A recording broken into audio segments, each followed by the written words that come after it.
नमस्कार, जय राम, जय सिया राम, जय हो बागेश्वर धाम सरकार, जय हो हनुमान जी महाराज। मेरे प्यारे सभी दर्शकों, आज के इस वीडियो में एक बकरी के बच्चे और एक शेर के बच्चे और एक बकरी की कहानी सुनाऊंगा। एक बकरी ने एक शेर के बच्चे को बड़े ही प्यार से पाल पोस करके बड़ा किया। उसके बाद वह शेर का बच्चा उस बकरी के साथ में क्या किया, जिसे जानकर आप वाकई में हैरान हो जाएंगे। यह कहानी माँ और बेटे की प्यार भरी कहानी है। अगर आप इस कहानी के अंत तक बने रहेंगे तो वाकई में यह कहानी आपको जीवन में कुछ न कुछ नई सीख दे करके जाएगी। अगर आप भगवान को मानने वाले में से होंगे, भगवान को विश्वास करते होंगे, भगवान को मानते होंगे, तो आप इस वीडियो के अंत तक जरूर बने रहेंगे। तो चलिए बिना देरी की इस कहानी को हम शुरू ही करते हैं। एक समय की बात है, एक जंगल में एक बकरी रहती थी। उस बकरी के दो छोटे छोटे प्यारे नन्हे मुन्ने बच्चे भी थे।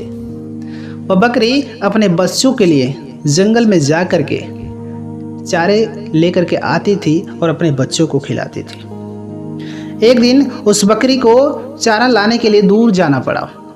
वह बकरी अपने बच्चों को समझाती थी, जैसे एक माँ अपने बच्चों को समझाती है कि बेटा कहीं घूमने मत जाना, तुम्हें कोई उठा ले जाएगा। उसी प्रकार वह बकरी अपने बच्चों को समझाती है कि तुम कहीं इस घर से बाहर मत निकलना, नहीं तो इस जंगल में एक खूंखार शेर आया है जो बच्चों को खा ले रहा है। ऐसे डरा धमका करके वह बकरी अपने बच्चों को डरा धमका करके कहीं दूर चली जाती है चारा लाने के लिए। उसके बाद उस जंगल का जो शेर था वह मौके की तलाश में रहता था। जैसे ही यह बच्चे जो है बाहर निकले घूमने के लिए, खेलने के लिए, वैसे वह शेर मौका देख करके इस बकरी के दोनों बच्चों को खा गया। अब जब दोनों बच्चों को खा गया और बकरी जो है कहीं दूर चली गई रहती है, उसे आते आते शाम हो जाती है। जब आते आते शाम हो जाती है, शाम को आती है तो देखती है क्या, बकरी के बच्चों को वह शेर खा गया रहता है। बस कहीं पे इधर उधर उसके बच्चों की हड्डियाँ पड़ी रहती है। वह बकरी बड़ा ही मायूस हो जाती है, उसे बड़ा ही तकलीफ होता है। अब बकरी अपने बच्चों की याद में 2 दिन 3 दिन तक रोती रही। उसे न कुछ भूख लगती थी न प्यास लगती थी, वो बच्चों की याद में रोती रही। भगवान से कहते रहे कि क्या भगवान, मेरे पास 2 ही बच्चे थे और आपने मेरे दोनों बच्चों को मार दिया। वो भगवान से यही विनती कर रही थी।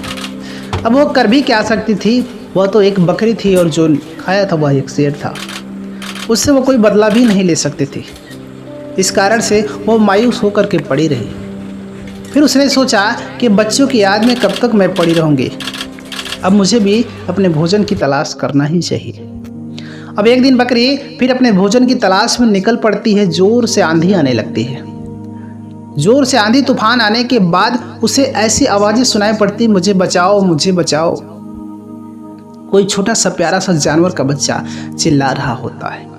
वो बकरी उस आवाज़ की तरफ खींची चली जाती है। जब उस आवाज़ की तरफ खींची चली जाती है तो देखती क्या है कि एक शेर का छोटा सा प्यारा सा बच्चा वहीं पर पड़ा होता। आंधी से वह एकदम से परेशान हो गया था। अब बकरी के मन में तो क्रोध था ही, उस शेर के प्रति क्रोध था कि शेर ने ही मेरे बच्चों को खाया है और मैं शेर के बच्चे को क्यों पनाह दूं, क्यों इसे आंधी तूफान से बचाऊं। लेकिन फिर भी उसके मन में आता है कि भगवान ने तेरे मन में नेक विचार दिए हैं, तू भगवान की नेक भक्त हो, भगवान को मानती हो। और बकरी को उसके मन में ऐसा विचार आता है कि तुम्हारे बच्चे को शेर ने जरूर खा लिया, लेकिन तुम भी एक बच्चे की माँ थी और तुम्हें इस बच्चे ने तुम्हारा क्या बिगाड़ा है, तुम्हें इस बच्चे का पालन पोषण अवश्य करना चाहिए। उसके बाद वह बकरी उस शेर के बच्चे के पास में 1-2 दिन तक रही। 1-2 दिन तक रुकी। उसके बाद उसने सोचा कि अब यह तंदुरुस्त हो गया, क्योंकि बकरी ने अपना दूध पिला करके उसे तंदुरुस्त कर दिया था 1-2 दिन के अंदर में। उसके बाद वह बकरी अपने घर को जाना चाहिए, लेकिन उसके मन में फिर से विचार आया कि ये मासूम सा बच्चा है, अगर हम इसे अपने साथ नहीं लेकर के जाते हैं तो इसे कोई शिकारी मार देगा। कोई शिकारी आएगा, इस शेर के बच्चे को उठा ले जाएगा। अगर मैं इसे यहाँ पर छोड़ के चली जाती हूँ, क्योंकि इस शेर के बच्चे का को न तो कोई माँ है न तो कोई बाप है, इसका सेवा सत्कार करने वाला, इसका देख रेख करने वाला कोई भी नहीं है। इसलिए अगर हम इसको नहीं लेके जाएंगे तो कोई शिकारी इसे उठा ले जाएगा। अब बकरी के मन में ऐसा विचार आता है, बकरी उस शेर के बच्चे को अपने साथ में लेकर अपने घर चली जाती है। घर ले जाने के बाद बकरी उसका पालन पोषण करती थी, बकरी ही उसको दूध पिलाती थी। ऐसे समय चलता रहा, बकरी के फिर से 2 बच्चे पैदा हुए। नन्हे मुन्ने प्यारे से 2 बकरी के भी बच्चे पैदा हुए। अब बकरी के जब 2 बच्चे पैदा फिर से हो गए तो बकरी के बच्चे और शेर का बच्चा तीनों मिल करके एक साथ खेलने लगे। अब ये तीनों भाई भाई की तरह रहने लगे। यह शेर और बकरी के बच्चा तीनों भाई की तरह रहने लगे। समय के साथ साथ दिन बीतता रहा। वह बकरी दूर दराज जा कर के चारा लाया करती थी, अपने बच्चों को खिलाती थी और बच्चों को दूध भी पिलाती थी और इस शेर के बच्चे को भी दूध पिलाती थी। इसका भी वह बकरी पालन पोषण करती थी।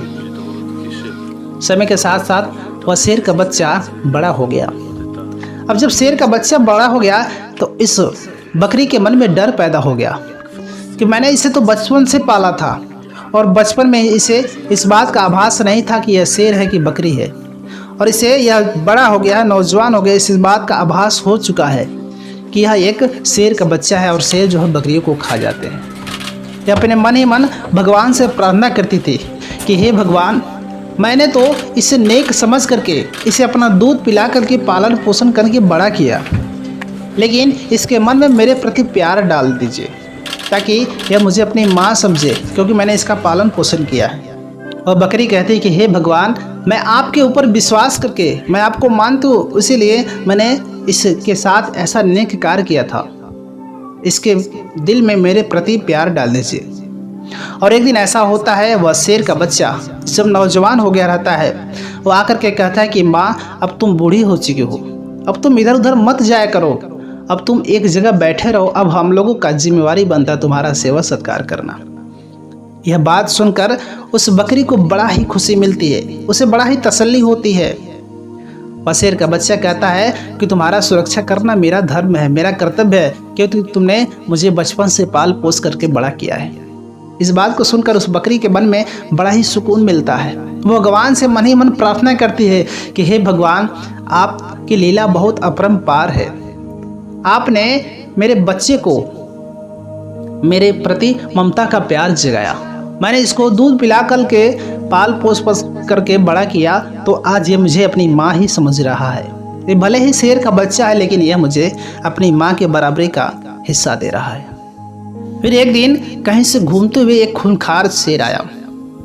वह शेर जो है आकर के इस बकरी के बच्चों को खाने की कोशिश करने लगा। तब तक यह नौजवान शेर वहाँ पर आ जाता है। यह नौजवान शेर जब वहाँ पे आ जाता है तो यह उसको घुर्रा करके बोलने लगता है कि तुम इनको नहीं खा सकते।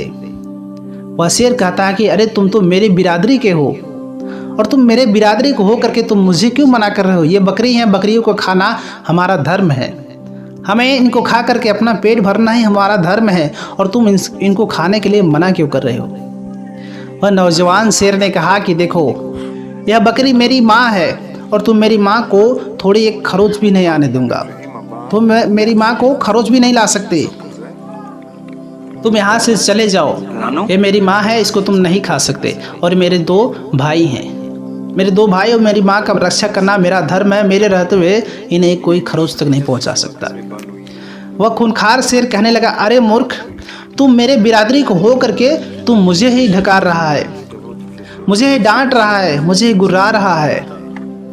अरे तुमको तो इनको खा करके अपना पेट भर लेना चाहिए। उसके बाद वह नौजवान शेर ने कहा कि अरे मूर्ख, जब तुम नहीं थे, मेरे पास कोई नहीं था, मैं बचपन में जब एकदम छोटा सा था, मेरा कोई सेवा सत्कार करने वाला नहीं था, तो यही मेरी माँ ने मुझे दूध पिलाया, मेरा पालन पोषण किया।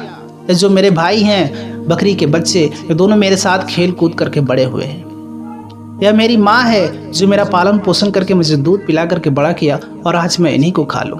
तू ऐसी मूर्खता बातें क्यों करता है? कल जब मेरा कोई नहीं था तो तुम, ये बकरी मेरी माँ बनी, और आज मैं नौजवान हो चुका तो तुम मेरे बिरादरी की बन रहे हो, मेरा साथ देने आ रहे हो, मुझे कह रहे हो इनको खाने के लिए, और जो मेरा कोई सहारा नहीं था तो तुम मेरे पास ही नहीं आए, कोई मेरा अपना नहीं बना, और आज मैं नौजवान हो गया तो तुम बिरादरी की बनते हो। ये तुम्हारा भ्रम है, यह मेरी माँ है, मेरे रहते हुए मेरा कोई मेरी माँ का कोई कुछ नहीं कर सकता। इस नौजवान की बात को सुनकर उस बकरी को बड़ा ही खुशी मिलती है, बड़ा ही प्रसन्न होती है कि हे भगवान, आज मेरे मेहनत का फल मुझे मिल गया। मैंने जिस शेर के बच्चे को पाला वह मेरा इतना बड़ा धर्म कर्तव्य का पालन कर रहा है और मुझे अपनी माँ मान करके मेरा सेवा सत्कार कर रहा है। इस तरीके से वह खूंखार शेर वहाँ से चला गया और वह लोग अमन चमन से फिर से रहने लगे। ये कहानी यहीं पर समाप्त होती है।